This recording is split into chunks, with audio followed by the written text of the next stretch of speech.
ये भैया के साली तोरे बनैबो घर वाली। सुन ये भैया के साली तोरे बनैबो घर वाली। घुंघटा उठा के चुम्मा लेबो और घुंघटा उठा के चुम्मा लेबो तबले न कहबो साटा सर साटा सर साटा सर सट सट साटा सर साटा सर सट साटा सर साटा सर साटा सर सट सट।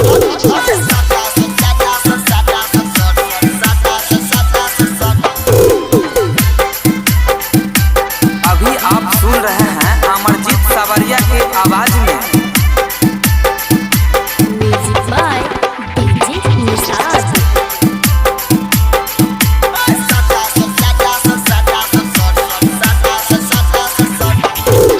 तू ही हो दिल के रानिया पियासल दिल के पानिया।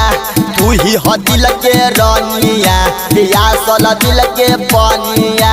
सदिया पर तोरा झुलुआ झुलाएबो सदिया पर तोरा झुलुआ झुलाएबो तोरा के कर चितपट साटा सर साटा सर साटा सर सट सट साटा सर साटा सर सट साटा सर साटा सर साटा सर सट सट।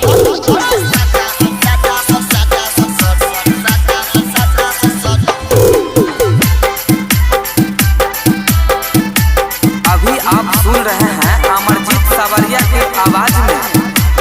Music by Nishad Raj.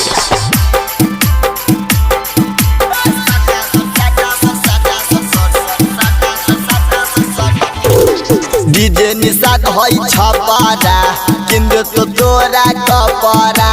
Writer Manjit हई छपारा किंद तो तोरा कपरा।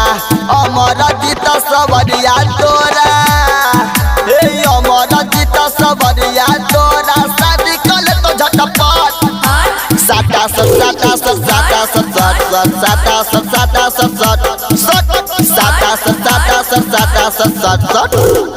Ambedkar digital recording studio, Chandauli हाट।